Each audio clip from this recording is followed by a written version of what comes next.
محمد صلى الله عليه وسلم وقلب جمعه صلى النبي صلى الله عليه وسلم أينو بدينينا سوى ذكره أينو سود ويننا شيخ محمد شيخ عمر درد.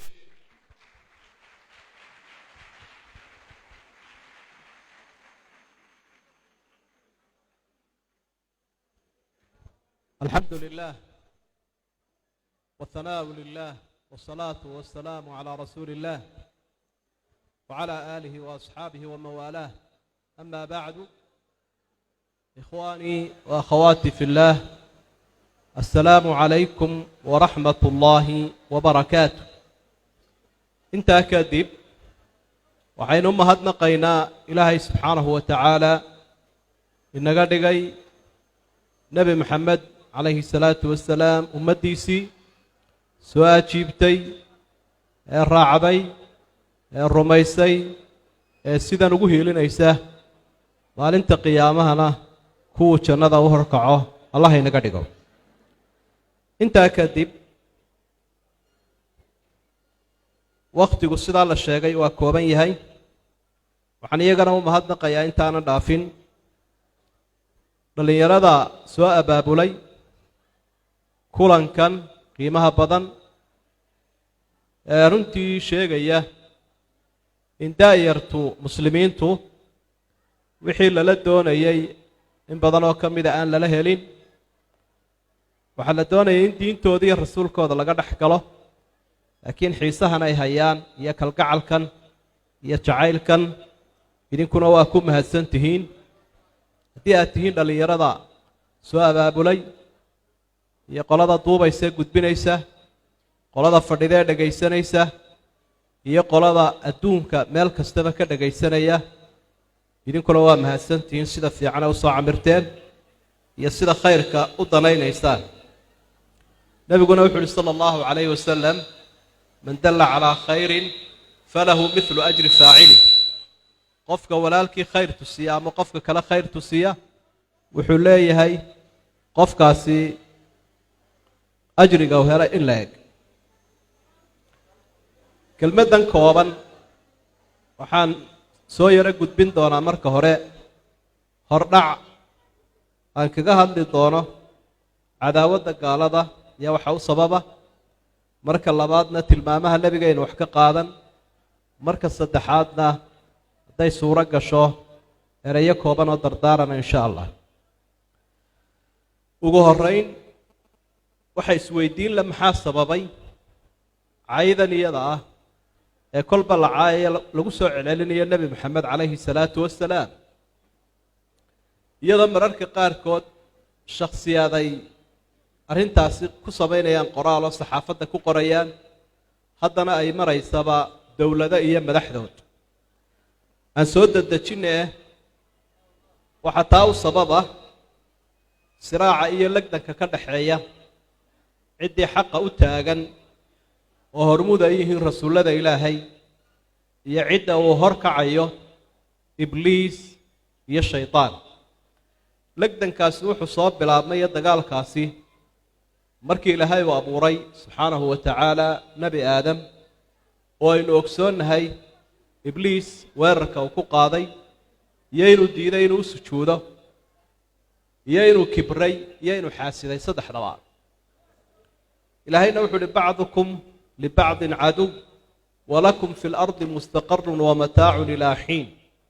cadaawaddaasi inay jirayso oo ibliis iyo aadamahana ay ka dhex jirayso, inta ibliis raacdayna ay colaadinayaan dadka wanaagsan ee saalixiinta ah, ilaahay waa xuso qur-aanku ku caddeeyey. xikmadda ama arrintaa ka dambaysa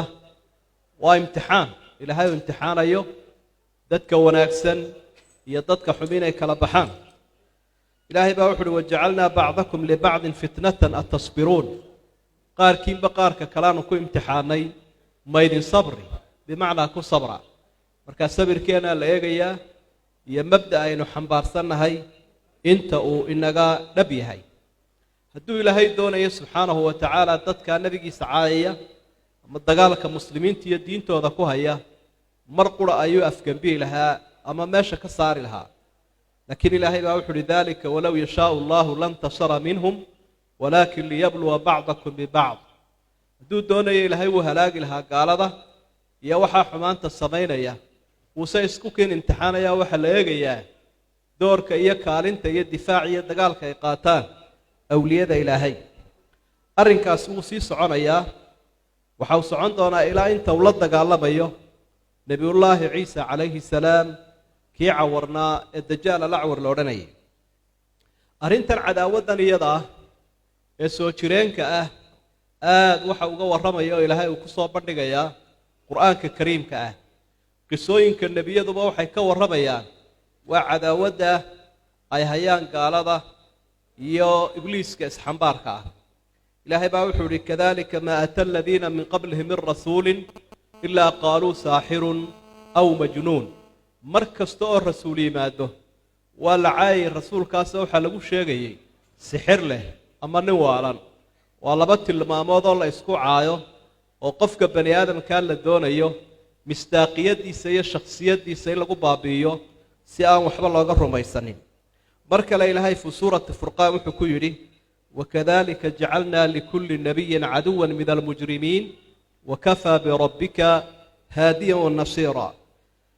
nebi kastaba waxaan u sameeyey baa ilaahay uhi u diyaar ahaa cadow dembiilayaasha ka mid ah laakiin ilaahay baa u hiilinaya arrintu intaa way sii dhaafi jirtay oo siduu qur'aanka kariimkaa ilaahay nagu barayo gaaladu intay cayda dhaafaan ayay nebiyada ilaahay gacanta saari jireen siduu ilaahayba kaga warramay qur'aanka kariimkaa nimankii reer banu israa'iil iyo dhaqamadoodii foosha xumaa kulamaa jaa'ahum rasuulun bima laa tahwaa anfusuhum fariiqan kadabuu wa fariiqan yaqtuluun mar kastuu rasuulu yimaado wuu ula yimaado diin aanay jeclayn nebiyadaa qaybna way laynayeen qaybna way beeninayeen arrintani waxaa si cajiiba u soo bandhigay ama u ogaa cid kastoo khibradu leh waxyiga ka sakow waxaynu ogsoonnahay markuu ilaahay soo diray nebiga calayhi salaatu wasalaam nebi maxamed casharkii u horreeyey waxa siiyey malakuljibriil isagoo yaro cabsanaya markuu yimi xaaskiisii khadiija bintu khuwayli iyaduna cashar dejina ayay siisay oo cabsidii nebiga ay kaga beenayso casharkii saddexaadna waxa siiyey ninkii la odhan jiray waraqatu bnu nawfal nin xaaska nebiga ee khadiijo ay xigto ahaayeen buu ahaa sida axaadiidta ku aragteen ninkaasi diintii kirista ku haystay wuu ka dhegaystay nebiga calayhi salaatu wasalaam nebiga markii uu dhegaystay waxa uu sheegay ka u yimi inuu yahay naamuus malaggii u iman jiray nebiyada waxaan uga socdaa waraysigii kadib wuxuu waraqa u sheegay nebiga calayhi salaatu wasalaam in dagaal ku bilaabmi doono laytanii fiiha jadac wakhtiga aad rasuul noqonayso hadda soo baxday laakiin aad hawlgelayso nin dhallinyaraa maa noqdo xoog leh laytanii akuunu fiiha xayan wakhtigaa nin nool maa noqdo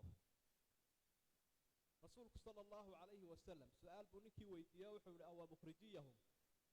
oo miyay maan jooga buu yihi markaa ninkaasi wakhtiga qoladaadu ay ku eryi doonaan wakhtigay qoladaadu ku eryi doonaan maan joogo nebigu wuxuu ihi awaa mukhrijiya wuu yaabay rasuulku oo miyay eryayaan waxaan uga socdaa marka wuxuu ihi lam yaati rajulun bimidli maa ji'ta bihi ilaa cuudi qof kasta oo adduunka la yimaada shaygaa aad la timid ee xaqa ah waa la colaadiyaa marka qodobkeenna labaad arrintaasi ama qisadaasi waxay ka jawaabtay cadaawadda sababteeda oo ah qof kasta oo diin la yimaada diinta islaamka oo ay ka dhabtaho ka tegi waaya colaaddaasi way ku soconaysaa aayado badan baana ilaahay uu ku caddeeyey qad naclamu innahu layaxzunuka aladii yaquuluun fainahum laa yukadibuunak walaakina aldaalimiina biaayaati illaahi yajxaduun nebi maxamedow waan ogahay buu ilahay inay murugo kugu hayaan iyo dhib hadalkooda iyo dagaalkooda laakiin waxaan kuu sheegayaa gaaladu adiga kuma beeninayaan shakhsiyadaada aayadaha ilaahay eed la timid ayay diidayaan marka macnaheedu waxa weeye sababta siraaca iyo sababta cadaawada waa diinta aad la timida xaqaa daraaddeed. waxay lahaayeen qoladii saalix loo diray taasoo kale ilaahay kaga warramay yaa saalixu qad kunta fiina marjuwan qabla haada. saalixow rajaanu kaa qabnay intaanad la imanin diintan, marse haddaad diintan la timid dagaal baa inoo dhexeeya. waxa isweydiin leh miyaanay cudurdaar bay leeyihin ma jaahiliin baa maxay diinta u qaadan waayeen iyagoo garanaya inay xaq tahay diintaas ayay iska diideen. ilaahay baa caddeeya wuxuu uhi wajaxaduu biha wastayqanata anfusuhum dulman wa culuwa. way garteen inay yaqiin tahay waanay fahmeen, laakiin gardarre iyo kibir daraaddeed ayay xaqaa isaga diideen. markaynu ku soo dhowaano si kale cadaawadda noocana ee u dhaxaysa dadka ilaahay rumaysa subxaanahu wa tacaala iyo dadka diinta xaqa ah ka soo hor jeeda ma dhammaanayso inta adduunku jiro. tusaale kooban baan idin siinayaa ama basiida si wax loo fahmi karo. maalan dalka cudur baa ka dhacay ama adduunkaba, waxaynu furnay dhakhtar wanaagsan oo aynu doonayno dadka inaynu ku dawayno. dhakhaatiir bilaash ku dawaysana waynu keennay iyo dawo fiican. ninbaa wuxuu inaga ag furay dhakhtar xun oo dadka joogaana aanay aqoon lahayn, dawadiisuna ay tahay mid sunoo lagu bukoonayo. weliba wuxuu ku darsaday dadka wuu ka iibinaya, weliba wuxuu ku darsaday kii iibsan waana wuu ku qasbaya. isagu markaa ma ogola dhakhtarkaa wanaagsana sida fiican wax loogu dawaynayo. intuu caayi karo wuu caayaya, intuu la dagaalamayo wuu la dagaalamaya,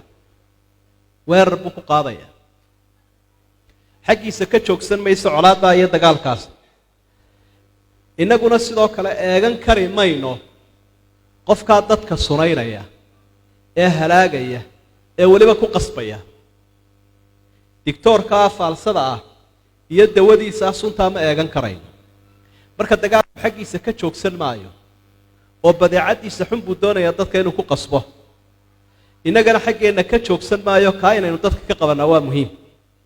marka haddii la yidhaahdo waa la heshiiyey oo cadaawaddii meesha way ka baxday, labadii qolaa laga adkaaday wey, weliba dadka muslimiintaabaa laga xoog batay. taa waxaynu uga jeednaa dawadii baynu inagu sidnaayoo diintii islaamka ah.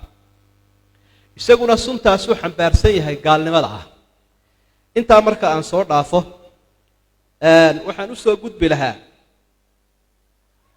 qadiyad dadka qaarkood ay ku yaro kadsoomaan oo ah arrinta xorriyadda. in xorriyadii jirto oo xorriyad ay u dhaqdhaqaaqayaan. xorriyadda noocaasa marka laga hadlayo laba galaan baa lagu miisaa. galaanna innagaa la inoogu miisaa, galaanna iyagaa loogu miisaa ama ay ku miistaan. innagu waxaynu leeyahay muqadasaad iyo waxyaabo lama taabtaana. waa diinteenna wanaagsan, dadkeenna wanaagsan iyo dalkeenna wanaagsan. diinteenna islaamka iyo ilaahay soo dejiye waa lama taabtaan agteenna. dadka wanaagsanina waa awliyada ilaahay ee rasuulladu ay horkacayaan. dalka wanaagsanina waa goobaha cibaadada. intaasi agteenna waa lama taabtaan, waana intay sheeganayaan inay xor u yihiin inay wax ka sheegaan. iyaguna waxay leeyihiin muqadasaad bay leeyihiin lama taabtaana. haddii ay kaa qarinayaanna ama ay kaa qarsoon tahayna inaad ogaato ay tahay. muqadasaadka agtooda lama taabtaankii waxa weeye waa diinta xun iyo dadka xun iyo dalka xun. diinta xun waa calmaaniyadda, alcalmaaniya. waa dhagaysanaysaan maalintii dhoweyd madaxweynaha faransiisku mucallinkii la dilay markii uu la hadlayey ee macallimiintana hadalka u jeedinayay, xorriyaddii waanu sii wadi, kanaanu yeeli, calmaaniyaddana waanu ilaalin doonaa buuli. calmaaniya waa dadka in laga kaxeeyo diinta. marka diin la-aantaas muqadas bay agtooda ka tahay. waxa labaadoo agtooda lama taabtaana goobaha xunxun sida meelaha khamriga lagu cabo iyo meelaha lagu sinaysto iyo meelaha ummadda la isugu keenay khamriga lagu khamaaro meelaha xorriyadda loo yeelo lama taabtaankaa wey dadka xumi agtooda waa lama taabtaan bal iminka markaad adduunyada marayso qowmuluudka nimanka la idhaahdo ama luudiyiinta ee bani aadamka xagga dambe ka mara cidi kama hadli karto yuhuudda iyo arrimahooda cidi kama hadli karto dadka dhibka badan adduunka iyo kuwa akhlaaqda xun agtooda waa lama taabtaan xorriyad looma lahaa marka ha ku kadsoomin marka laga hadlayo waxa xorriyadda la idhaahdo ilaahayna wuxuu uhi qul laa yastawi alkhabiisu waالطayib walow acjabaka kahratu اlkhabiis arrinta afraadeen ka hadli lahaa baraarujin lahaa waxa weeye cayday nabiga caayayaan calayhi salaatu wasalaam ama sawirada xunxun ay sawirayaan iyo dacaayadooda miyay wax ku yeeli karaan rasuulka sala allahu calayhi wasalam maya waxba kuma yeeli karaan nebi maxamed wax ay ku yeeli karaan ma leh nin ilaahay darajeeyey ka dabagala isagaa daalaya ilaahay baa darajo siiyey nebiga calayhi salaatu wasalaam qur'aankana ilaahay baa kaga jawaabay wuxuu uhi innaa kafaynaaka almustahzi'iin annagaa kaaga filaanay kuwa kugu dheeldheelaya horena ilaahay wuu uga filaaday iminkana wuu kaga filaanayaa inna shaani'aka huwa alabtar ka kuu cadhaysani isagaa cidhibtiisu goy doontaa goblami doona dhacdal buu ilaahay dusha uga tuuray ina aladiina yu'duuna allaha warasuulahu lacanahum allahu fi اdunya waalaakhira waacadda lahum cadaaban muhiina kuwa ilaahay iyo rasuulka dhibaya ilaahay baa adduunyada iyo aakhiraba nacdalay cadaab duleeyana wuu u diyaariyey waxaa taariikhda ku xusan dadka muslimiintu markay la dagaalamayaan gaalada wakhtiyadii jihaadku oognaaye u socday waxaa dhacaysay markay qalcad gaadh ka qabtaan gaaladu ku jiraan ee ay cidhiidhi galaan nebigay caayi jireen calayhi salaatu wasalaam wakhtiyada ay jabi jireenee calaamadda lagu garan jiray inay jabayaan gaaladu waa markay nebiga caayaan mar haddii meeshaa iyagoo ku xidhanoo dagaal ku jira ay nebiga caayaan oy qur-aanka caayaan oy ilaahay caayaan markaasaa lagu bushaaraysan jire oo la odhan jiray haddaa ilaahay inoo jabinaya iminkana waxaynu ku bushaaraysanaynaa inuu ilaahay subxaana wa tacaala jawaab deg dega siin doono intaa markaan ka imaado kolley cadaawaddaasi ha jirto haddana dadka gaalada ah waxaa jira qaybo la yidhaahdo almunsifiin oo markhaatiga ay nebiga u markhaati furayaan calayhi salaatu wasalaam ka run sheega iyagoo aan raacinba iyagoo nebiga rumaynin oo raacin ayay ka run sheegaan xaqiiqadiisa nebiga calayhi salaatu wasalaam laba tusaale aynu soo qaadan mid wuxuu aha wakhtigii nebiga ninkii hiraqle la odhan jiray ee ka madaxda ahaa reer yurub nebigu waraaq buu u diray calayhi salaatu wasalaam uu ugu yeedhayo diinta islaamka ninkii wuu hadlo wuxuu yihi war maxamed nin la ydhaaba waraaqii soo diree cid wax ka taqaana ma jirtaa abi sufyaan iyo qolo la socotoo safar ahayd ayaa la soo helay waa loo keenay qisada waxaa ku aragteen saxiixa oo waa xadiid la wada yaqaana waxaan uga jeedaa 10 su-aalood buu weydiiyey 10kii markuu dhammeeyey baa wuxuu yidhi sidaa aad sheegtay haddii ay run tahay halkaa aan taaganahay ayuu ka talin doonaa halkaa aan taaganahay buu ka talin doonaa waxaa dhacday qasaawisadii iyo raggii madaxdii diinta iyo ciddii xukunka kula jirtay waa kii u yeedhay halkaasaa idinku dhow buhi horumar iyo hanuune ma idin raaci way diideen markii ay diideenna wuu istaad raaciyeoo waa kii yidhi khalaas waxaan tijaabinaynaa diinta ku adag tihiin iyo in kale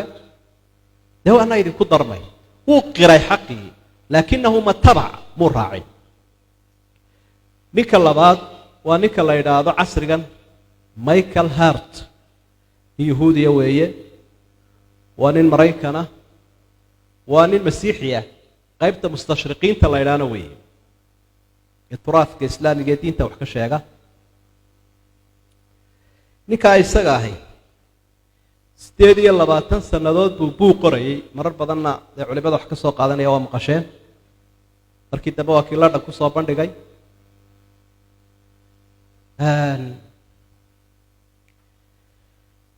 markii uu qoray kitaabkiisii caanka ahaa ee loo yaqaanay alkhaaliduuna almi'a boqolka nina taariikhdoodu waarayso wuxuu ugu soo horraysiiyey nebi maxamed calayhi salaatu wasalaam markuu nebiga ka bilaabay dhegaystayaashii sidan oo kale u dhegaysanayay way fooriyeen way qayliyeen iyagoo doonaya inuu ka joojiye halkaa uu ka bilaabay umuu joojinin waxaan uga socdaa dhowr arrimood buu xusay oo uu kaga markhaati kacaya nebiga weynaantiisa cadamadiisa iyo runtiisa rasuulka sala allahu calayhi wasalam waxaan ku doortay buuhi ninkaas dadkaa taariikhda galay oo dee qaar xumaan caan ku ahaa iyo qaar khayr caan ku ahaa labadaba way leeyihin waxaan maxamed ugu horraysiiyey buuhi dhowr arrimood 5 arrimood ta u horraysa weeyaana wuxuu ka soo dhex baxay ummad aan xadaarad lahayn wax kaydahoo uu sii haystay ma jirin dadkan kale ee iyaga aan taariikhda soo geliyey dee intooda badan ummadahoodu taariikh iyo kayd bay lahaayeen meeluu qofku ka duulo nin yaroo 25 jira buu ahaa agoona markii uu yaraa adduunna aan haysanin 4 qof baa ugu horrayn rumeeyey xaaskiisi iyo saaxiibkiisi iyo 2 dhalinyaro ah haddana 1400 sano kadib waxaa rumaysan buuhi 1 bilyan iyo badh qof milyan iyo 500 oo kun oo qof milyan iyo 1500 oo milyan ayaa hadda rumaysan buuhi maalin walbana way sii kordhayaan maalin walba dadkaasi way siyaadayaan waxay ii muuqata buuhi waan isku qancinayaa dadka intaa leeg inaanu wada khiyaamayn karin waxa labaad oon isku qancinayaa been inaanay jirin 1400 sano soconaysa baasha beenta la yidhaahdaa waataynu inagu odhan jirnay lug kaliya leedo lugtaasunbaa la qabtaa waar been ma jirta buuhi 1400 sano shaqaynaysa marka inuu run sheegayo ayaa halkaa ka cad waxaa kaloo uu tilmaamo kasii cajiib badnayd oo ta imika malaa laynagu tijaabinaya ah isagu dee micyaar buu leeyahay waxuu wax ku qiyaasayo ah qofkani saamayntuu dadkan ku leeyahay saamayntaasi cumqigay leedahay saamayntaasi kay leedahay kolba see usoo cusboonaanayso wuxuu kaga duwan yahay buuhi dadkaa kaloo dhan 1500 ee milyan ee rubeeyey waxaa ka mida malaayiin ka mid ah oo haddii magaciisa la taabto u tabxiyaynayo u dhimanaya marka nebiga la caayo waa midhka laynagu tijaabinayo haddii nebiga la caayo oo magaciisa la soo qaado xumaan lagu sheego malaayiin qof baa naftooda u huraya buui xageebay nin quroo yuhuudiya ama masiixii ma jira buui oo haddii nebigiisa la caayo naftiisa u huraya haddii ilaahiisa la caayona iskaba dah haddii ilaahiisa la caayo ama nebigiisa la caayo naftiisa u hurayaa ma jiro arrintaas waxay saamaynta intaa leeg ee soo cusboonaanaysa ee isdaba inuu nin weyn yahay waa rasuul da isagu ma odhanaya ma rumaysna laakiin inuu yahay acdam alcudamaa kuwa weynka ugu sii weyn inuu yahay baan ku qancay qur-aanka markuu ka hadlayna dee waa kii lahaa kutubtii la keenay oo dhami waa wada muxaraf marka laga reebo qur-aanka maxamed uu keenay isagu sidii lagu soo dejiyo weeyaan buuri almuhim markhaati waxay noogu filan ilaahay subxaanahu watacaala intaa markaan ka soo gudubbo qodobka shanaad aan u gudbi lahaa waxa weeye fadhigan oo kale ama kaalintan imika aynu qaadanayno xukunkeedu waa maxay in nebiga la difaaco diinta halkay kaga jirta ma wax la iska dayn karaa ma wax la iska fududaysan karaa mise waa arrin sharciya waa waajib sharci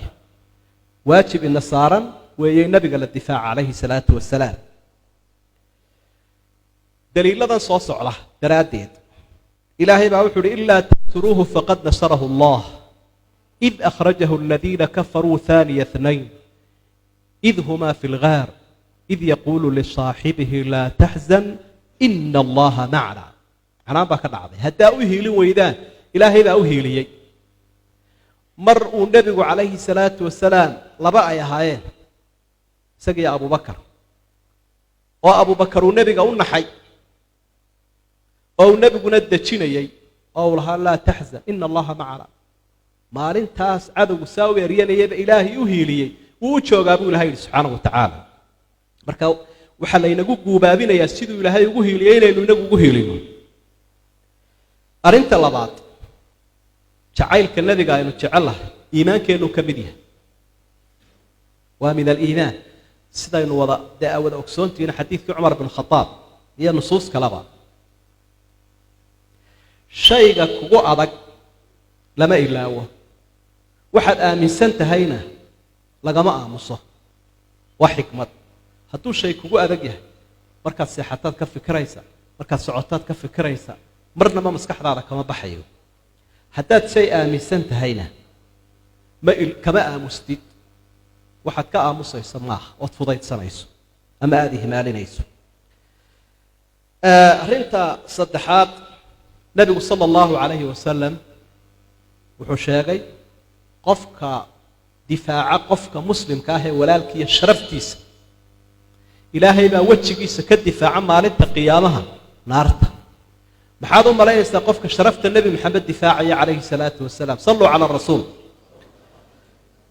iyadana dee waad garan karaysa sharafta nebi maxamed qofka difaacaya ilaahay baa ka difaacaya naarta arrinta afraad in nebi maxamed wax laga sheego calayhi salaatu wasalaam la xaqiro lagu soo duulo waxa weeye munkar waa dembi weyn dembigana qofka arka muxuu nebigu yihi calayhi salaatu wasalaam dee darajaad buu lahaa qofba siduu u diidi kara ha u diido dowladaha islaamka iyo madaxdu kaalin bay leeyihin culimadu kaalin bay leeyihin aqoon-yahanku kaalin buu leeyahay saxaafaddu kaalin bay leeyihin dee waa taa ummaddii islaamku isku raacday alaabtooda gaalada aan iska dayno waxaa aada u cajiiboo aan arkaya intii aynu dhegaysanayno waxyaabahan socdaa magaalo suudaana baa isbaadhbaadhayoo waxay waayeen alaab faransiisku uu leeyahay oo ay muqaataceeyaan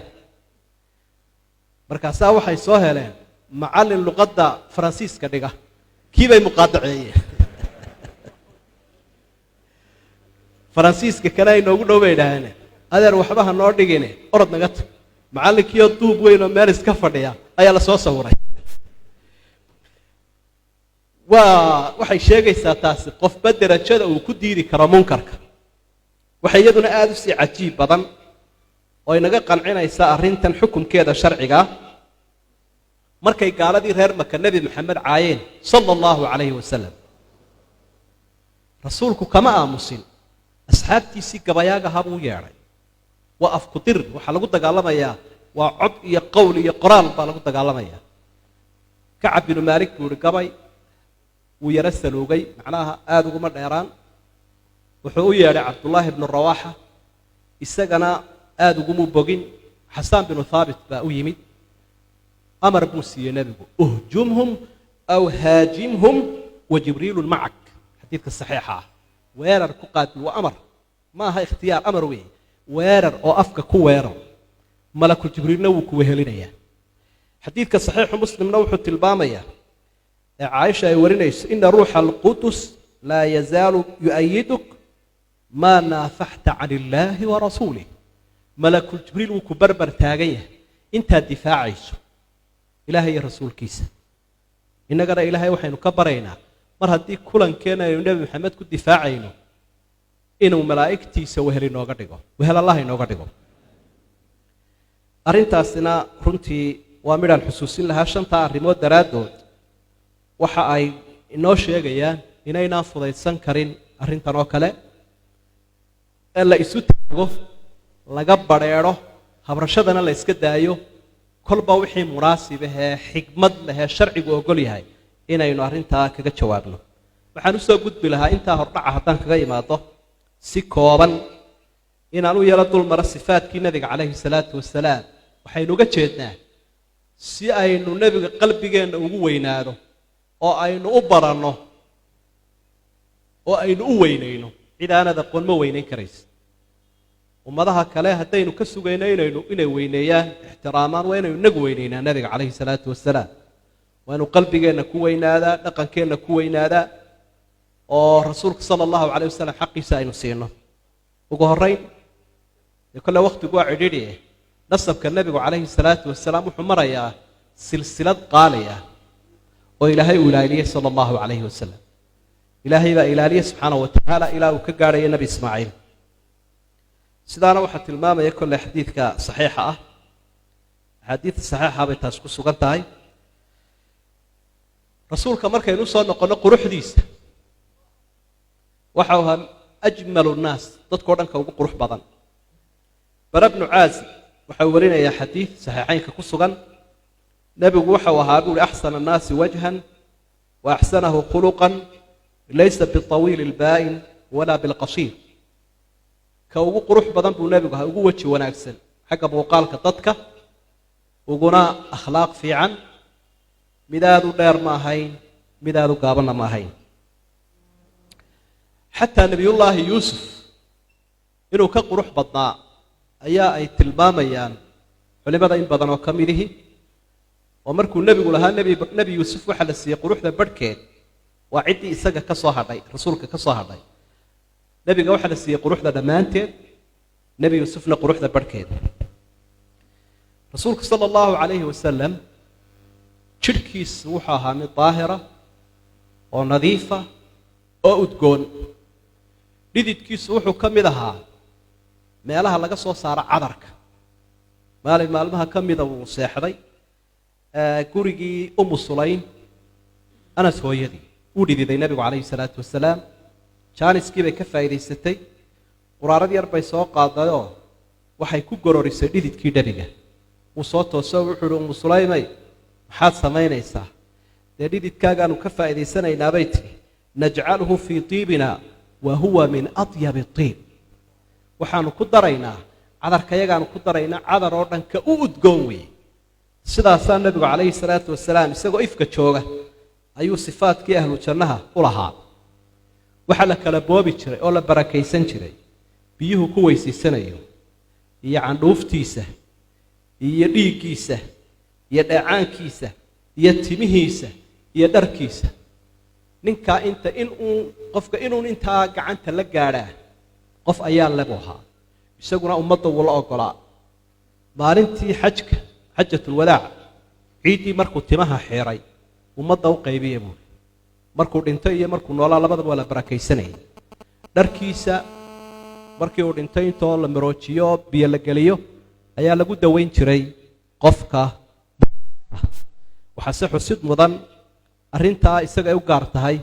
cid kale oo se la midihi ma jirto oo wadaadada intood mid soo qabsato odhan maysid dhididkaaga iyo dharkaaga ayaan barakaysanayaa nebigu calayhi salaatu wasalaam marka la eego xooggiisa wadaad miskiina ama daciifa ma ahayn shaqooyinku markay adkaadaan isagaa loogu yeedhi jiray aqwa annaas waxaynu garanaynaa markii godkii khandaqa la qodayey kudyadii iyo dhagaxii soo baxay asxaabtu markay mari waayeen isagaa loo dhiibay dubbaha wuu dul dhigayoo finiinkuu kaga dhigay aqwa annaas buu ahaa dadka u xoog badan nebigu wuxuu ahaa calayhi salaatu wasalaam marka la soconayo xooggiisa iyo haybaddiisaa ka muuqanayay jidhkiisa ilaa ay asxaabtu idhaahdeen waxaanu moodaynaa inuu meel ka daadegayo isagoo si dabiiciya u soconaya akhlaaqdiisa quruxda badan haddaynu u nimaadno arrimaha hore horta dee waa khilqioo waa haybad ilaahay uu siiyo waxuu u gartayoo lagagama dayan karo awsaaftiisa xagga abuurka ah ninbaa waxaa lay beri hore nebigu jeclaaday sala allahu calayh wasalam dhammaanteen waynu wada jecellahay laakiin qalad buu yaro fahmayoo tilmaamihii lagaga dayanayay kuwii aan lagaga dayanaynin ayaa iskaga darmay nin salxanya dhaadheer buu ahaa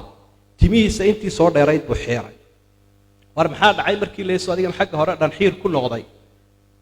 wuxuu ihi kaana wajhu rasuulillaahi mustadiiran wejiga nebiga ayaa sida dayaxoo kale ahaayoo aniguna kii baan isu egaysiinayaa taasi sax maaha awsaaftiiyo tilmaamaha nebiga la ysaga egaysiinayo waa kuwa khuluqiga ah ee dhinaca akhlaaqda nebiga calayhi salaatu wasalaam ilaahay baa akhlaaqdiisa qadisay ammaanay wa innaka lacalaa khuluqin cadiim waan dadejinayaa wakhtigaa igu soo cidhiidhiya aad buu xishood badnaa sida xadiidka bukhaari uu tilmaamayo xishoodku waa qaali dhallinyaro inanta gurigeeda ku jirteen kama bixin uu ka xishood badnaa nebigu calayhi salaatu wasalaam mayadaa ku adkayd wuxuu diidaya wejigiisa laga akhrisanayay dulqaadkiisa waxaynaga filaa gaaladii oo dilayoo dhiiggu dareerayo ayuu lahaa allaahuma hdi qowmii fa innahum laa yaclamuun ilaahw tolkay ilaahw hanuuni waxba ma garanayaane markii uu ka gacan sarreeyey maka uu xoreeyeyna isagoo 10 kuna ciidana watana wuxuu yidhi idhabuu fa antum tulaqaa hankiisaa weynaa nebiga calayhi salaatu wasalaam juudkiisa iyo deeqdiisa ilaan rag waa dood iyo deeq iyo dagaaleh waxa uu ahaa midaan odhan jirinba siduu jaabir ibnu cabdillaahi xadiidka saxaaxa ku warinayo wixii la weydiiyo mayaba ma odhan jirin nebigu calayhi salaatu wasalaam oo arrinaan ciday kale ka suurowdaa lama heli karayo haddaanu markaa hayninna ballan buu qaadayaa qofka wax cajiiba weeye geesinimadiisa asxaabtu markay ka warramayaan xadiidka saxiixa waxay leeyihiin markuu dagaalku adkaado sida taangiga isaga lagu gaban jiray kaaraha hadiya jeer ciidamadu dee taangiga u horreyseen isaga lagu gaban jiray sida madaxda qaarkeed muu odhan jirin bal hadda sii socdo iyo waxaan ku soo hadli doonaa rakaalka iyo raadiyahan ku soo hadlaya bal hadda hebela hogaami muu odhan jirin isagaa shoolada ugu dhici jiray nebigu calayhi salaatu wasalaam ana nabiyu laa kadib ana bnu cabdilmualib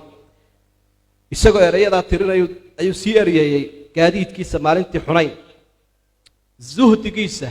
nebiga calayhi salaatu wasalaam iyo tawaaduciisa wuxuu lahaa maa lii walidunyaa aniga iyo adduunyada maxaana kala galay waxaan ka dhiganahay sidii nin socdaal ku jira oo geed yaro hadhaystay taa meel buu iska dhigay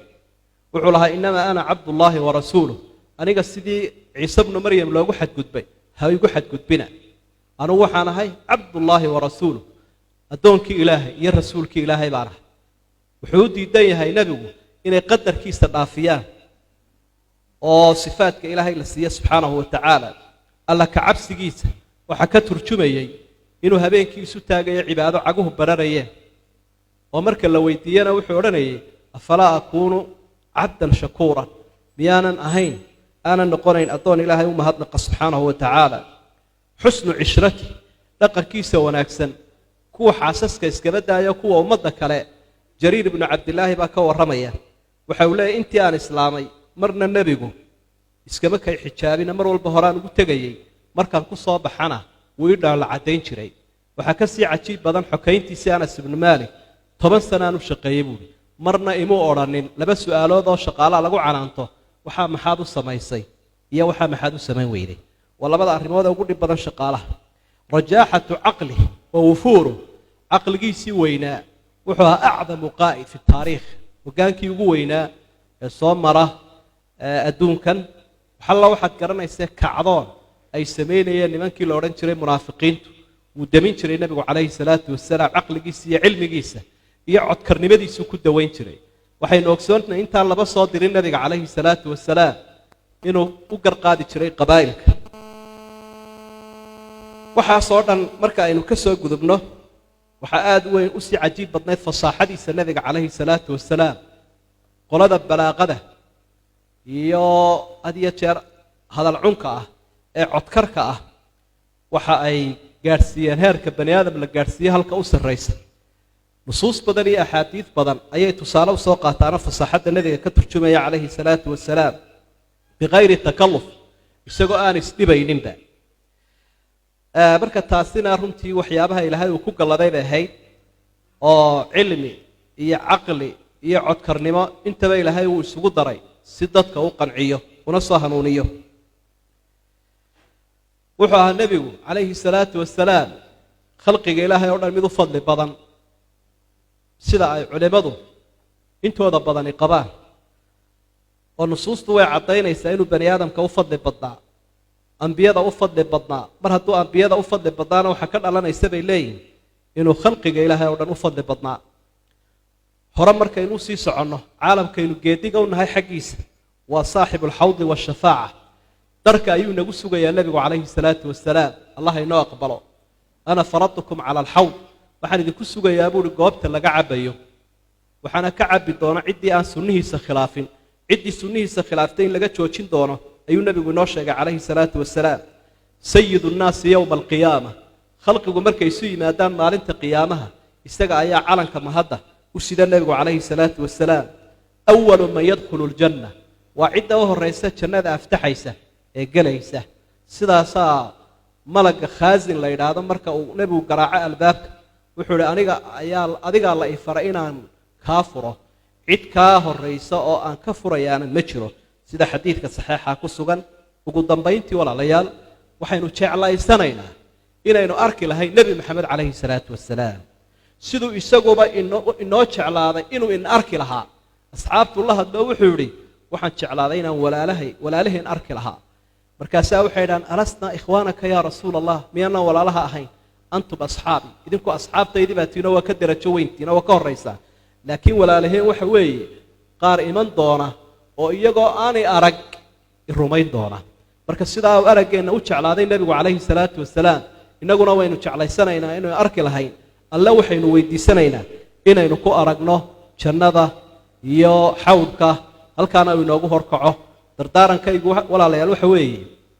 dadkay dhegaysanaya kelmaddan kusoo gebagabaynayaa raasamaalkeenu waa diintaasaynu ku badbaadi karaynaa laynagu haysto aan haysanno cadowgeennana aynu ogaanno muqadasaadkeennana aynu ilaalinno aan baranana ilaahay aan baranno qur'aanka aan baranno rasuulka aan baranno raaciddana ku dadaalno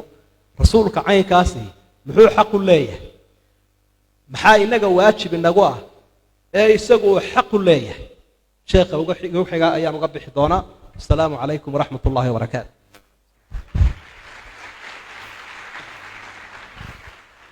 aad iyo aad buu mahadsan yahay fadiilata sheekh maxamed sheekh cumar dirir konton daqiiqa inoo hadhay oon filaya labada sheekh inaan u kala qaybin doono waxaan runtii u mahad celinayaa cid kasta oo ka soo qayb gashay si gaara martishaata halkan fadhida ee runtii qiimaha badan leh siyaasiyiintu ku jiraan wasiiradu ku jiraan abwaanadu ku jiraan dhallinyaradu iyo aqoon-yahanadu ku jiraan dhammaantoodba runtii aad iyo aad baan ugu mahad celinayaa xirsi sheekh khaliil barkhad batuun cabdikariin axmed mooge cabdirasaaq rakuub maxamed siciid b k mise maxamed mubaarak imika weeye magaciisu yuusuf shaacir dhammaantood waa u mahad celinayaa sheekh almis xaaji yaxye ibraahim xuquuqda uu nabigu inagu leeyay sala allahu calayhi wasalam ayuu si kooban u dul istaagi doonaa falyatafadal mashkuura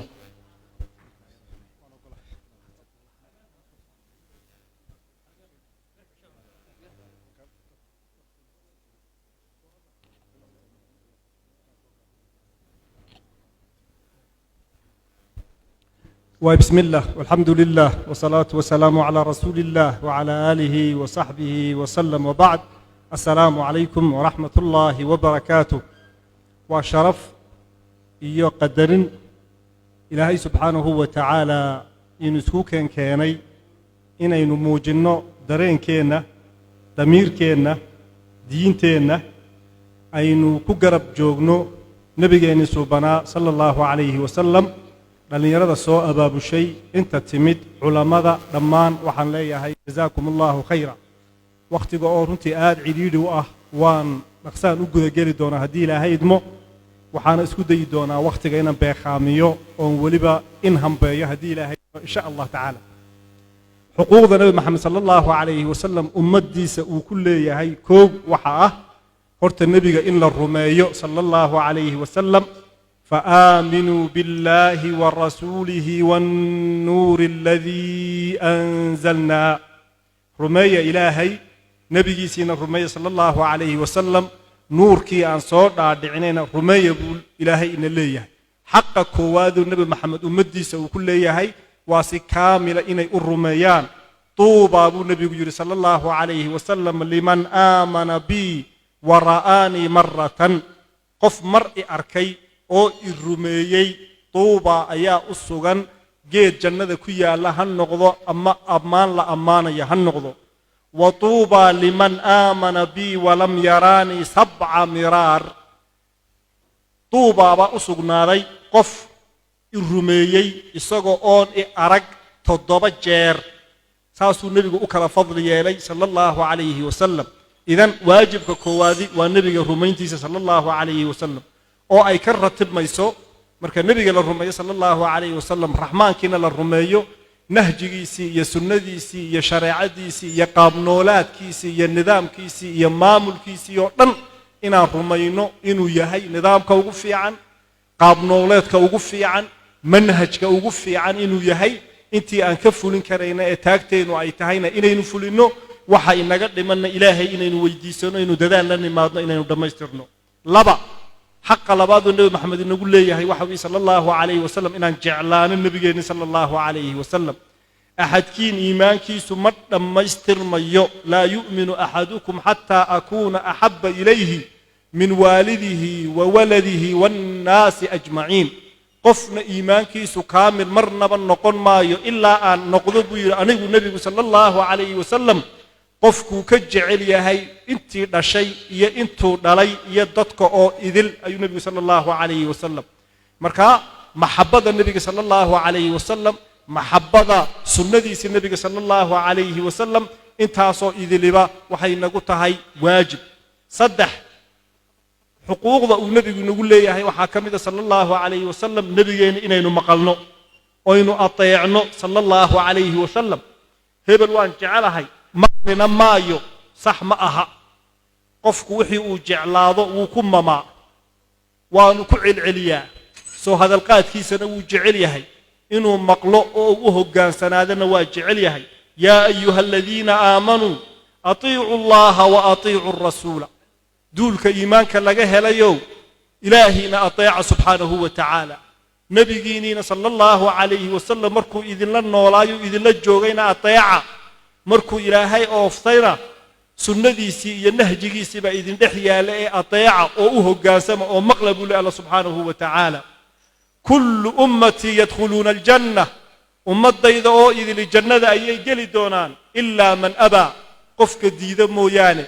qiila waxa yiraahdeen waman ya'ba ya rasuulallah nabi maxamed oo yaa diidaya jannada inuu galo nabigu wuxuu ku soo koobay sallallahu alayhi wasallam قال من أطاعني دخل الجنة قفك إمقلا أطيع إيقود دايدا إيقود لكتا تصالة إيا مودل نول المال بيت كيسا دخل الجنة كاسي جنة واقلا هيا ومن عصاني قفك إيقود عاصية إيقود جيستا سنة دايدا قورسة منهج كيغا يريستا wax kale ku bedesha dibadda ka soo amaahda qaab nololeed iyo qawaaniin kale iga fadli yeela kuwaygana dhayalsada oo igu jeejeesa waman asaani qofka caasi igu noqday faqad aba waadiida jannadi inuu galo nabiga sallallahu alayhi wasallam afar xuquuqda uu nabigu nagu leeyahay sallallahu alayhi wasallam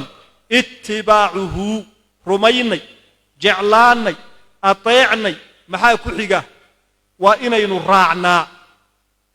قل إن كنتم تحبون الله فاتبعوني يحببكم الله هديئات إلهي سبحانه وتعالى جعشهين أنيق إسور راعب النبي صلى الله عليه وسلم إلهي بإذن جعلان ودن بقينا دافي إلهينا وغفور الرحيم وي الله سبحانه وتعالى وحق نقول لي النبي صلى الله عليه وسلم وجعلناه نبي ووينيننا مجيسي حرمتي شرف نقول لي حدنا منهج كيسي ينولشيسي مرة عينه اسم قبنا يسوع لبضاس اسم قبنا يان مركا جعيل كينا يكل جعيلك يجرمتك يهيلك أين النبي أوهينا صلى الله عليه وسلم وحو حقيقه بيا قوما marka aynu nabigeena raacno sallallahu alayhi wasallam hatta shanaadu nabigu nagu leeyahay waxa weey sallallahu alayhi wasallam markaynu magaciisa maqalno ina nabiga ku sallina sallallahu alayhi wasallam inna allaha wa malaa'ikatahu yusalluna 'ala an-nabiy ya ayyuhalladhina amanu sallu alayhi wa sallimu taslima inaynu ka yeelno arabkeena aynu ku qoyno kali markaynu nahay inaynu nabigeena sallallahu alayhi wasallam wardi khaas ah maalin walba qof kasto inaga mid ihi inuu nabiga ku salliga nabiga sallallahu alayhi wasallam arabkeena inaynu ku qoynayno dhaqan inaynu maxay tola ka dhigano وحق نقول له يا النبي صلى الله عليه وسلم قضبك وقدم بيا حقوق ذو نبي نقول له يا وحوي صلى الله عليه وسلم وجوب التحاكم إليه يين حكم كدغنا بشر بيننا هو ينسقبن ما ملكيني يقابنوليد كيني أما السياسة هالنقض أما التقالة هالنقض أما بلشة هالنقض أما منهج وحبرشديد هالنقض أما وضتسي الشورى هالنقض أما عذو إسكعابين هالنقض أما كبعين دقالة هالنقض أما مسلمين مدين تيدا لغا شقية هالنقض البحنما اللي أوغا هالنقض حضارية أقول لقمية هالنقض كالقعيل يدبع سنان دمرك يا هبلها الله يا هالنقض درس حرمينتي هالنقض وحالله لو وحي آدم وكفانا أو إذل إن لسمايا نبي محمد صلى الله عليه وسلم يسقو قرآن كيسي وحي إلهي أصدري كده هنيا وح الله لو وحي النبي إنك تجي هبيرات مجرته لا تعالى علماء كن يا أفرطاب وقول يا جرجركا ولا شرحي ولا هفي ولا وعلي أحكام باكدلتي فقه باكدنا شيء سيرة كدلتي عقيدة كدنا شيء فقه سياسة كدنا شيء intaasoo idin waa culumtii laga dhaxlay nabigeena sallallahu alayhi wasallam ummadihii naga horeeyay salafkeeni saalix ahaana markii ay ku dhaqmeen ay qaateen ay nabigeena sallallahu alayhi wasallam ay ka dhigteen moodalka qaabnooleedkooda noloshooda ay isku dayeen inay u dhawaadaan way horumareen ilbaxnimada ogeeyay islaamka ayay qotomiyeen jaamacadaha ugu da'da weyn ee ugu faca weyn ee caalamka maanta adduunka ka taagan وجامعته كدسمي كسو دحبحي مساجد المسلمين تو الى هايين جامعه هدستي وا جامعه زيتونه تونس قيروان يدا دستي او ardaydeedii ba oogay azharna ardaydeedii ba oogay jaamacada ugu da'da weyna ugu umriga ugu faca weyni waa jaamacada Tunis ku taala ee Zaytuuna inan gabadh maal qabeen ahayd ayaa waqfiday oo masaajidka oogtay oo jaamacada oogtay ila yawmina maanta waa furan yahay waxaan uga socdaa in allaale inta ay ummaddu markaan ummadda leeyahayna waa wadar waa dhamaan waa hogaankii waa culamadii waa tujaartii waa shucaradii iyo abwaanadii waa dumarkii waa dhalinyaradii waa caruurtii dhammaan intaasoo idil in allaale inta ay nabiga u dhawaadaan sallallahu alayhi wasallam ay dhaqankiisii iyo sunnadiisii iyo qaabnoloodkiisii isku dayaan inay fuliyaan nolol maalmoodkooda ay ku fuliyaan waa inta ay xadaarada islaamka iyo diinta islaamku ay hana qaado ee kor kacdo in allaale inta laga fogaadana waa inta burburka iyo dib u dhaca iyo khilaafka iyo muranka iyo gumaysiga la gumaysto ama han noqdo mid ciidan ama han noqdo mid aqli ah waa ka muslimiinta loo caga jugleynayo idan u dhawaanshaha ummadaas ay u dhawaato rasuulka sallallahu alayhi wasallam oo kalgacaylka maanta aynu halka u fadhina ilaahay ha inaga aqbale waxa la rabaa inaynu u bedelno inuu nabigeenu sallallahu alayhi wasallam xakamu noqdo dhexdeena ya ayuha alladheena aamanu atii'u allaha وأطيعوا الرسول وأولي الأمر منكم فإن تنازعتم في شيء فردوه إلى الله والرسول إن كنتم تؤمنون بالله واليوم الآخر ذلك خير وأحسن تأويلا تتك إيمانك لغه ليو إلهي أطيع رسول كيسينا أطيع صلى الله عليه وسلم مدحذين مسلمين تإذن كم متك أهنا أطيع فإن تنازعتم في شيء haddaad wax ku murantaan oo arin dhexdiina muran yimaado maxay idin sameeynaysan farudduuhu ila allah ilaahay u celiya quraankiisii u celiya war rasuuli nabi maxamed u celiya sallallahu alayhi wasallam nabigu markuu noolaa nabiga loo celi sallallahu alayhi wasallam ilaahay markuu oofsadana sunnadiisii iyo aqwaashii uu ka tagay baa loo celin sida ayaa sameeya in kuntum tu'minuuna billahi wal yawmil aakhir إلهي يدرارت يوم القيامة هداد رميسنتهين إلهي يا النبي محمد حكم كدكته وحق إلهي إذن كل يهي وحق النبي محمد إذن كل يهي صلى الله عليه وسلم ذلك هدان انتا كسو بحضان أمد النبي محمد ذلك خير إذي هل كاسو إذي كجرا وأحسن تأويلا وأحسن تفسيرا هل كاسو خير با إذي كجرا نبينا قات صلى الله عليه وسلم وكنقما آيات قدام بيسانا وحو إلهي سبحانه وتعالى كشيغيا حقوق ذو إن نقول لي هاي النبي صلى الله عليه وسلم إنه حكم كدغنا إنه دينتنا يا شريعتنا يا قرآن كنا سريسينه وإنه محاكم تنا دقنه وإنه برلمان كنا دقنه وإنه مدحتويدنا دقنه وإنه مساجد كنا دقنه وإنه برلمان كنا دقنه مال والبا أو دنهينا دن جود يا دن قاري طالبا كتابك إلهي سنة النبي محمد إنه يالو مالنتين أرنك حقيقي أيين حقيقي هيلكي يا قرمتك النبي محمد نقولها صلى الله عليه وسلم أنت أقول دوانينا وين كد لنا جيد دير يا جيد قاوم وين أكرينا إن أصريه نهجي النبي محمد صلى الله عليه وسلم قرآن كإنه صرينا جيد قابن يا جيد دير با إذا أنا وأكرينا ومحا كجرا هيلكي النبي محمد لو هيلنا أيا كجرا فلا وربك لا يؤمنون حتى يحكموك فيما شجر بينهم ثم لا يجدوا في أنفسهم حرجا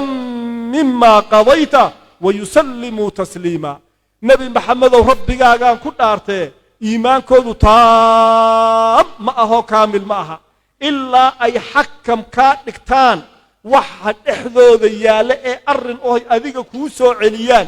كدبنا وحي أذيك آذ حكمت أي اسكت ديبان iyaga oo laabtooda aan ku dareemaynin wax diidma ah iyo wax durugsinimo ah iyo wax yaraysi ah xukunkaaga laabtooda waxba aanay ku jirin wayusallimu taslima oo si wacan ay ilaahay isku dhiibaan subhanahu wa ta'ala lixda xaq ayuu inagu leeyahay nabi maxamed sallallahu alayhi wa sallam kuwii guta allah inaga dhigo kuwa fahma allah inaga dhigo sunnada nabiga koruqaadkeeda kuwii u qaada allah inaga dhigo كالقعيل كالنبي لابتين الله هقليو وصلى الله على سيدنا محمد وعلى آله وصحبه وسلم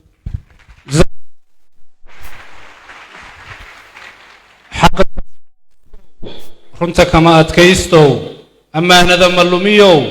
dadka uma abtiriyow ammaantaada nebiyow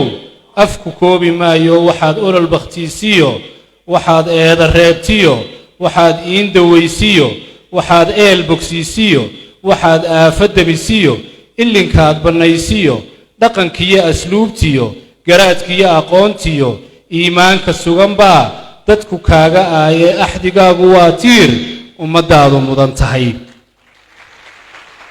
erayadaasi waa ergadii furqaan abwaan maxamed ibraahim warsame hadraawi ilaahay caafimaad ha siiyo ilaahay caafimaad ha siiyo waxay noo hadhay 30 daqiiqo 32 daqiiqo 30 kamida sheekh mustafa ayaa insha Allah taala qaadan doona waxaan rabaa intaanan ku wareejin sheekha inaan si gaar ah ugu mahad celiyo ilaahay subhanahu wa ta'ala kadib cid kasta oo ka qayb qaadatay oo u soo jeeday oo u dadaashay hawshan inay qabsoonto oo uu kow ka yahay cali umar guuleed oo hoolkan markii aanu u nimiba yidhi hoolka arrinka khayrka waa lagu qabanaya ilaahay ha barakeeyo ilaahay ha barakeeyo isaga iyo ubadkiisa ba Allah ha barakeeyo waxaan kale u mahad celinaynaa shirkadaha waaweyn shirkadda Telesom shirkadda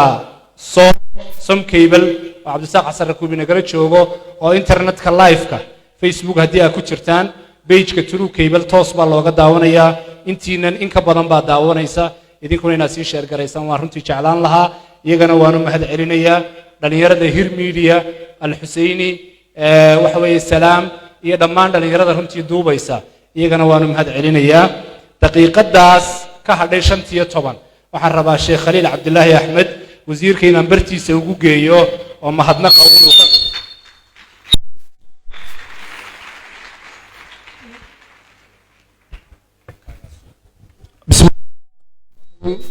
الحمد لله وأصلي وأسلم على المبعوث رحمة للعالمين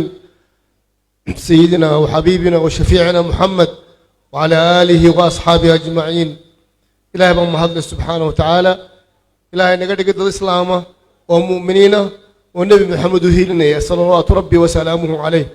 وعن هالكان مر لبعض أنا قدر يا محضنقة تيلاي كسكو inaan u mahadceliyo culimmadeena karam sharafta mudan ee galabta isku keenay hoolkan qiimaha badan ee uu inoogu deeqay walaalkeena cali cumar oo aan leeyahay ilaahay subxaana wa tacaala miisaanka xasanaadka ha ugu daro isagana iyagana waxaan leeyahay ilaahay cilmiina ha nagu anfaco ilaahay subxaana wa tacaala hadalladiinaas qaar weelaya allah inaga dhigo ilaahay waxaynu ka baryaynaa subxana wa tacaala maalintan jimce inuu ilaahay naga aqbalo ducadeenna ilaahayna subxaana wa tacaala naga dhigo bahdi nebi maxamed sala allahu calayhi wasalam ean marnaba nebiga lagu dayaci karin agtiisa ilaahay waxaanu weydiisanaynaa inuu naga dhigo muslimiin xaqa oo ilaahay rumaysan subxaana wa tacaala kuwii nebi maxamed raacay ee jeclaaday ee amarkiisa qaatay allah naga dhigo jazaakum allahu khayra wasala allahu maca sayidina maxamed wasiirku aad iyo aad buu mahadsan yahay martida oo dhan isaga ayaa matalayay waxaan mar labaad iyo mar saddexaadba ku celinayaa in runtii aynu muujinno marka muxaadaradu inoo dhammaato sida ugu degan waxa weeyaan ee loo bixi karo loo baxo inaynu runtii nidaamka ilaalinno oo wixii laynoo sheegayay runtii aynu weelayno waa saacaddii ugu dambaysay maalinta jimce runtiina waa wakhtiga markaa ducada la aqbalo ilaahay subxaana wa tacaala waxaynu weydiisanaynaa camal aynu jannada ku gelayno ma ogine hiilka aynu nebiga u hiilin in ilaahay janna inagu siiyo hiilka aynu nebiga u hiilin in ilaahay jannada inagu siiyo dad fara badan baa waraaqa soo qorayay culimmada ma gaadhsiin karno anaa runtii matalaya ducooyinkii aad soo codsanayseen qof waliba muraadkiisa oon macsi lahayn allaha siiyo inta bugtaa ilaahay subxaana wa tacaala xanuunkaa ka dulqaado inteennii dhimatayna allah u naxariisto dhammaanteenna oo wada dhimanayna allah inoo wada naxariisto aynu si wada jira u soo dhaweyno sheekh mustafa xaaji ismaaciil haaruun falyatafadal mashkuuran maajuura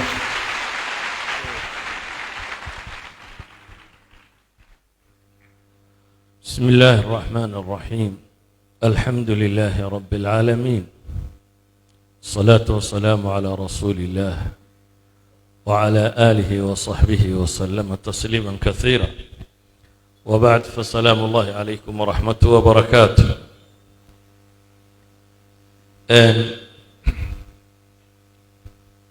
ندوة قبل كان كل يحكو سابسي سيهي إنه نبي الله محمد عليه الصلاة والسلام رحمة للعالمين أدون كان حريص ألا ون حريصا يدراد يدين الله صادري وحكى شيء النبي عليه الصلاة والسلام وحلقى شيء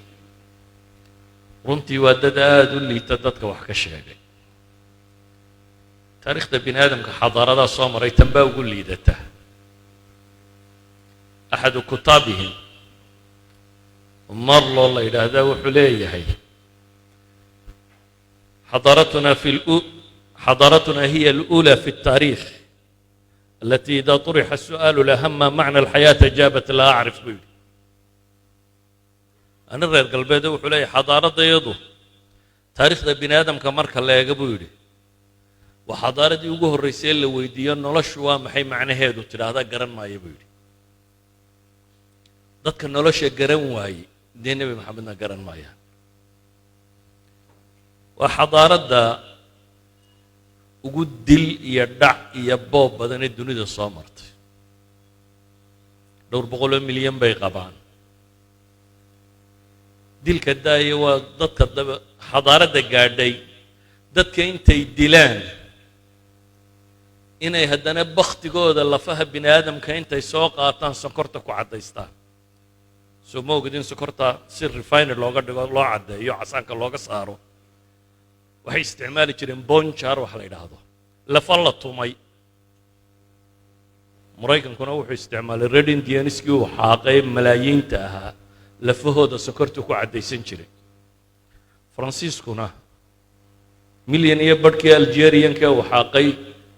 lafahoodu sokorta ku caddaysan jiray xadaaradda nebi maxamed wax ka sheegaysa waata intay bini aadamka laysay 20 kun oo madaxoo algeriana kurkii dadka inta la qaaday museumska Paris lagu daawado wali yaala maalin dhaweyd bay waxoogaa soo bixiyeen oo lagu soo celiyay Algeria maalin dhaweyd bay soo dhaweynaysay soo ma idin ku arkayn tiifiyada dadkoodii ay laayeen madaxyadoodii qayb ka mid oo dib loo soo siiyay xadaaradka khisadoodu halkaa gaadhsiisan tahay Faransiiska filosofiyadoodii ugu waaweyn ka mid ah Roger Garudi baa wuxuu leeyahay xadaaradda ninka cadi intay gaajo ku disho sanad walba 60 milyan oo qof bay gaajo ku disaa buu leeyahay si uu ninka cadi unu noolaado xadaaradda caynkaasi hadday tidhaahdo nebi maxamed baan wax ka sheegaynaa runtii mala waxay ahayd inaan maanta iyaga wax ka sheegooda u banbaxo oo iska daayo inta kale waayo waddada aad u liita ayaa damacsan inay nebi maxamed calayhi salaatu wasalaam wax ka sheegaan laakiin maadaama nadwada walaalaha qoondaynaya ay u qoondeeyeen inaan uu ka warramo naxariistii nebi maxamed calayhi salaatu wasalaam nebiyullaahi moxamed wakhti dunidu ay dayow ku jirto dayowga sooma taqaaniin qofka marka jihaadu ka luntee dhan uu socdayo dhan uu ka socda u garan waayo uu dayoobay baa la yidhahdaa af soomaaliga wakhti ay xadaarada bini aadamku dayow ku jirto oo wax u saxani aanay jirin oo ay madow ku jirto hadday tahay aragtida iyo caqaa'idda hadday tahay nidaamka ijtimaaciga iyo calaaqaadka xidhiidhka bini aadamka ka dhexeeya hadday tahay nabadda iyo silmiga iyo waxay ku salaysan yihiin dhan kastoo laga eegaba wakhti ay madow dunidu tahay ayaa ilaahay subxaanahu wa tacaala nebiyullaahi moxamed soo diray waxaana ilaahay cinwaan uga dhigay risaaladiisii markaa wamaa arsalnaaka ilaa raxmatan lilcaalamiin kumanan soo dirin baa ilaahay leeya inaad tahay mooyaane naxariis caalamkaanu u naxariisanayno isaguna nebigu calayhi salaatu wasalaam xadiidka imaamay الدارمي iyo bayhaqiba fi shucab aliimaan ay warinayaan sheekh albaanina saxiixa ku tilmaamaya wuxuu leeyahay ayuha annaas inamaa ana raxmatun muhdaah wardadow war naxariista laydiin soo hadiyeeyaanahay buu nebigu leeyahay hadiyad ilaahay idiin soo diray oo naxariisa baan ahay buu nebigu ku tilmaamaya calayhi salaatu wasalaam galadii intay dhibtay ayay saxaabadu yidhaahdeen yaa rasuula allahi udcu cala almushrikiin ilaahay rasuulkiisa iyo nimankan gaaleed inaga habaan markaasuu nebigu wuxuu saxaabadii ku yidhi innii lam ubcath lacaana wa inamaa bucistu raxma layma soo saarin buu nebigu yidhi mid dadka lacnada inaan noqdo ee waxaa lay soo bixiyey buu nebigu leeyay inaan dadka naxariisu noqdo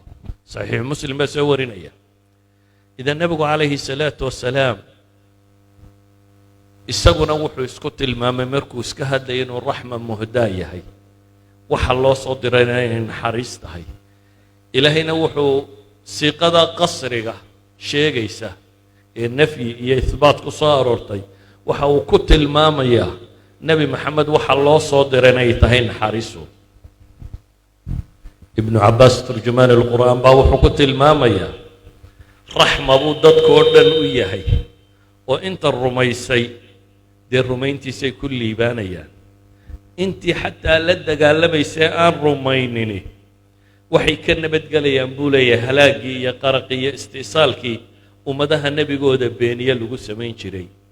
imaamu tabarina ra'yigaasuu rajaxaya waxaa xoojin kara ra'yiga amaanu leenahay xadiidku nebigu leeyahy calayhi salaatu wasalaam ee muslim ku yaalla in allaha idaa araada raxmata ummatin min cibaadihi qabada nabiyaha qablaha فجعله لها فرطا وسلفا بين يديها وإذا أراد هلكة أمة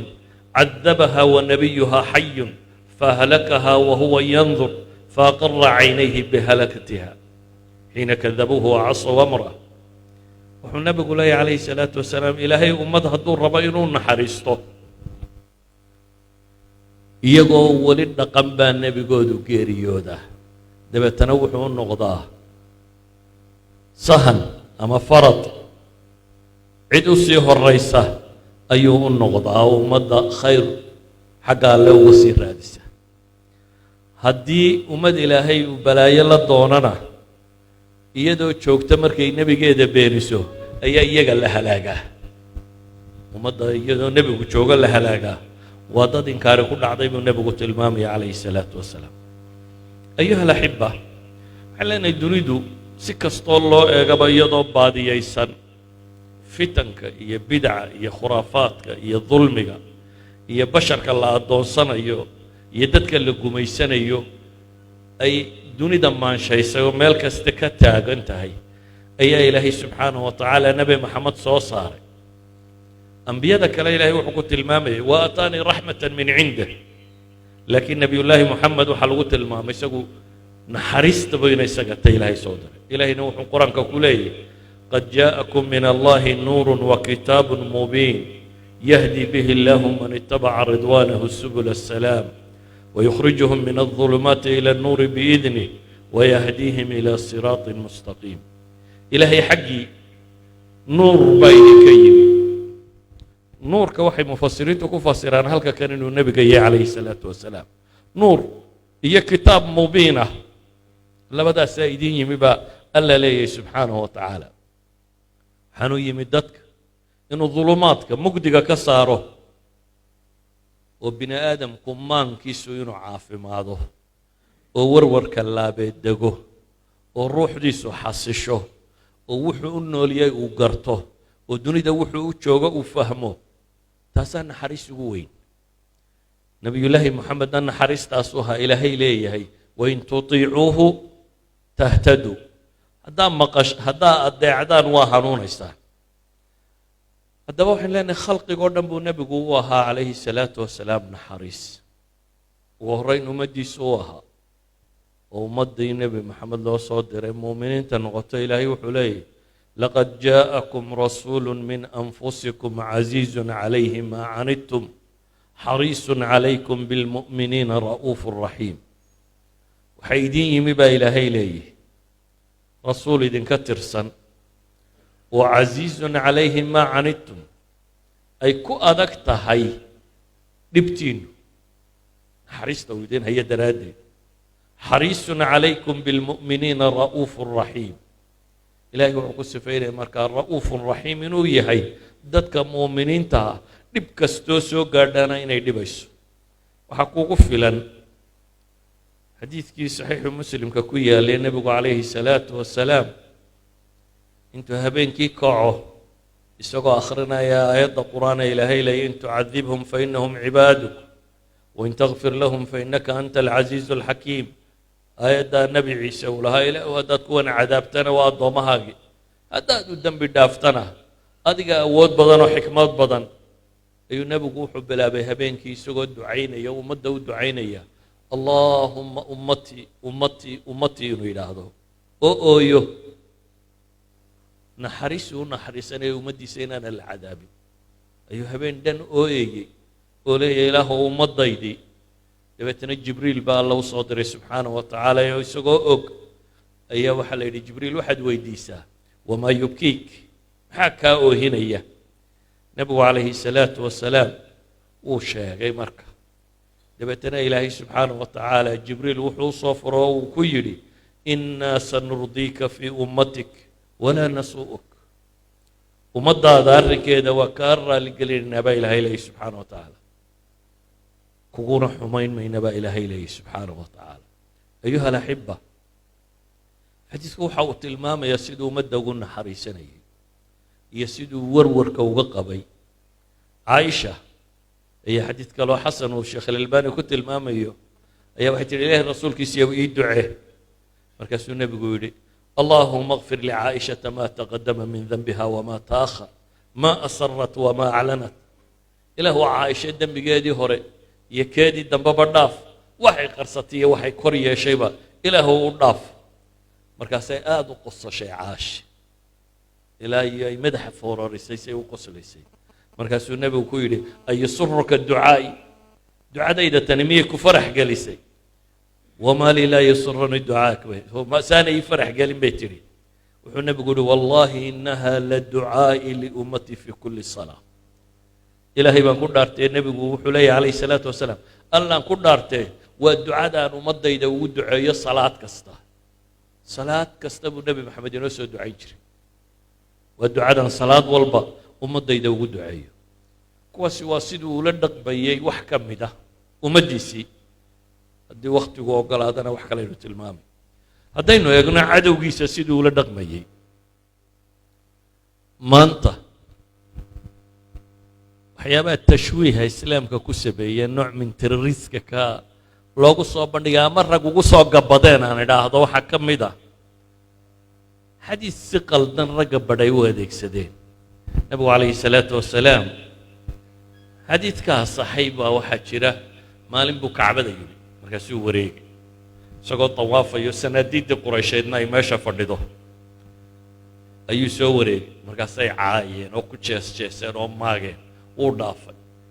wareeggii labaad buu haddana soo maray sidii si leeg bay u caayeen oo maageen markaasuu dhaafay wareeggii saddexaad buu haddana soo maray sidiioo kale ay u caayeenoo haddana u maageen intuu ku jeestay buu markaa nebigu wuxuu yidhi taclamuuna yaa macshara quraysh ama waladii bacatanii bilxaqi laqad ji'tukum bidabx ma ogtiin buu yidhi qurayshay ilaahay baan ku dhaartee allihii xaqaygu soo saaraan ku dhaartee gowrac baan idinla yimi buu yidhi waa nimankaa caayayay ayuu nebigu ugu jawaabay dadka badh baa waxay moodeen inay tahay qofka isqabataanba madaxa inta laga gooyo in laabta loo saaro dabeetana caalamka islaameed oo dhan la saaro la yidhaahdo waa terar gruub ummaddan muslimiinta ahay su-aasha isweydiinta le waxa weeyaan haddii ilaahayba uu nebiga ku tilmaamay wamaa arsalnaaka ilaa raxmatan lilcaalamiin markay ku jeesjeesayana uu dawaafayu weedhaa ku yidhiye markuu gacan roonaaday siduu ula dhaqma makay ka saareen markaasay tumeen markaasuu ka tegey markaasuu tegey daa'if sida wada taqaaniin markaasay carruurta iyo dadka xunxun ku direen markaasuu ka soo noqday isagoo dhiiggu da'ayo cadhada haysay iyo siduu u warwarsanaa maan garanin buu yidhi nebigu ilaa batnu lakhra meel la yidhaahdo markaan marayaan miiraaba gartay meesha aan marayo ilaahay baa malag u soo diray malagga buuraha loo soo diro waxaa la yidhi labada qoladan sida kuu gelaysa reer maka haddaad rabto akhshabeenka labada buurooda hareeraha ka xiga dusha laga saaraya nebigu calayhi salaatu wasalaam wuxuu yidhi waxaan ka rajaynayaa dhabarkooda kuwa ilaahay caabudaan ilaahay u shiriik yeelin in alla ka soo saaro naxariisuu u naxariisanayay dadka 21 sannadood bay la dagaalamayeen 21 sannadood wakhti ku dhodhow sanadkii 8aad ee hijriyada buu furtay nebigu calayhi salaatu wasalaam 2 sano sulxiya unbaa ku dhex jira 21 sano iyagoo la dagaalamayay ayuu ka xoog batay oo magaaladoodii qabsaday markuu soo galay muu odhan madaxa ka wada guroo laabta u saaree war maxaa filanaysaan buu ku yidhi maxaa iga filaysaan waa la isu bihinbihiyey dabeetana wuxuu ku yidhi nebigu calayhi salaatu wasalaam idhabuu fa antum tulaqaa aw laa tatriba calaykum alyowm sida riwaayadda xasankii tilmaamayso canaani maanta korkiina maaha iska taga waa idin fasaxaya dabcan waa jirtaa qof iyo 2 iyo 3 la dilay oo nebigu calayhi salaatu wasalaam amray in la dilo sanaadiidooda ka mid aha sanaadiiddaa waaweyn mooyaane ciduu nebigu dilo kale ma jirto waa amray in la dilo laakiin dadka badh bay isku daba rogtay diintu oo dad badan laayay laakiin waxaynu u soconaa nebigu calayhi salaatu wasalaam gaal iyo muslimba naxariistaasi kula dhaqma oo noloshiisu naxariistaasay dhammaanteed ahayd oo markuu xoog bato kaa wax cafiya naxariisanayu ahaa ilaahayna wuxuu ina leeyahy diintaba waxaan u soo dejiyey inaan nolosha idin fudaydiyo yarxam laa yurxam qofka aan naxariisan inaan ilaahayna subxaanahu wa tacaala u naxariisan inamaa yarxamu allahu min cibaadihi aruxamaa kii markuu nebigu ilmaha yar dhunkaday yidhi oo carruurtiina imaa dhunkataan anagu ma dhunkanee sida soomaalidu mid adag un ahaa dabeetana nebigu calayhi salaatu wasalaam wuxuu yidhi maxaan kuu sameeyaa haddii ilaahay qalbigaaga naxariista ka saaray raxmadda ka bixiyey ayuha alaxiba waxaan leenahay nebiga calayhi salaatu wasalaam naxariistiisii waxay gaadhsiisnayd xayawaanka inuu naxariisto lacana allahu man mathala bilxayawaan allaha nacdala buu yidhi ninka tamhiil ku sameeya xayawaanka ama ninka wax lagu dhugtamo ka dhigta ama wuxuu nebigu inoo tilmaamay war xataa neefka haddaa gowracaysaan gowraca hagaajiya oo neefka aad gowracayso gowriciisa u naxariiso hagaaji buu nebigu tilmaamaya haddaynu isnaahno ka waran intuu nebigu calayhi salaatu wasalaam axaadiis raxmo iyo naxariis ku saabsan ee ummadda ku irshaadiyey wakhtigaynu haysanaa kuma filla waxaan ku soo koobayaa maadaama wakhtigu gabagaba iska yahay ilaahay diintan cinwaankeeda wuxuu ka dhigay inay naxariistaa tahay ilaahay isagoo dadka u naxariisanayo inuu nebi maxamed soo diray nebi maxamedna fii daatihi wa fii risaalatihi wa fii mucaamalatihi linnaas inuu naxariisaha isagu shakhsiyan raxmo alle inuu ahaa ilaahay soo diray diintuu sidayna naxariis xagga rabbi ka timi inay tahay oo bini aadamka tiiha iyo wareerka adduun ka saaraysa aakhirana uu ku badbaadayo dhaqankiisa iyo mucaamaladiisa iyo ficilkiisuna nebiga calayhi salaatu wasalaam uu gaal iyo muslim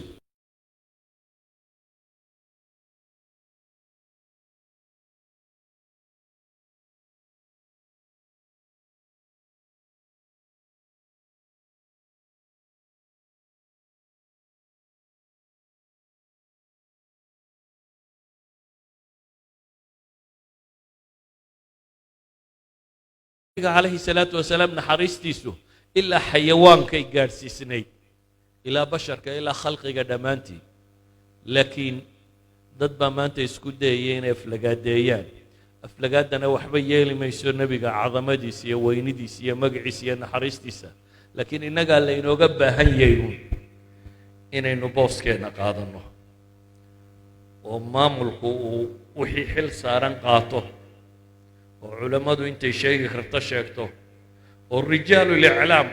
وحكى لبوي حييسي يعني أي نبي محمد عليه الصلاة والسلام سيدبه وقهد لان وانت افتهم قال لك كردقي قبل يهس يبران بربطرين كرتا دي النبي محمد بمساجد كيسو لها أهجو ور ملك الجبريل وكل شيء ورر إن يدي ورر خير مركوضة قادان ونبيقooda u hiiliyaan dee hiilu maanta waxa muslimku inta uu taagan yahay ku soo hadhay waxa ka mid ah